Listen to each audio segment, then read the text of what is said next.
Tere, mina olen maratonimees Roman Fosti ja täna räägime, kuidas alustada jooksmisega.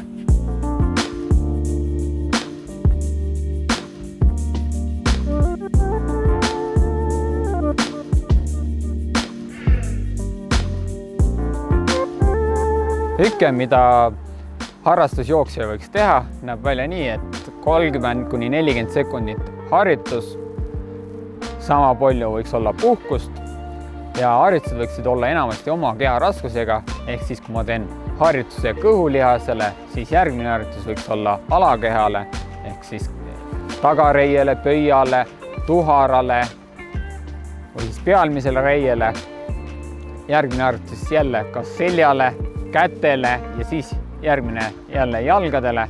Ja niimoodi treeningu kestus kokku võiks olla 30–60 minutit, et alustada muidugi väiksema koormusega ja siis iga nädalalt mõne minuti tõsta, kuni jõuab siis suve lõpus juba sinna tunni juurde. Üldiselt mina teen niimoodi, et kui ma teen kõhulihase ära, siis ma järgmisena teen näiteks poolkükid, siis teen seljalihase ja siis teen näiteks seina ääres istumise, mis on staatiline harjutus, on väga hea põlvedele. Järgmisena võiks teha näiteks kätekõverdused ja siis võib proovida ka pöiahüppeid, et ka pöida treenida koha peal täitsa. Järgmisena teha näiteks küljeplanku, kus saab ka küljelihaseid treenida.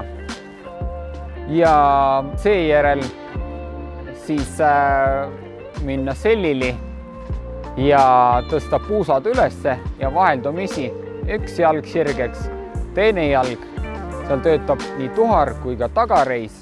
Ja muidugi kõige efektiivsem harjutus on plank, võiks planku hoida.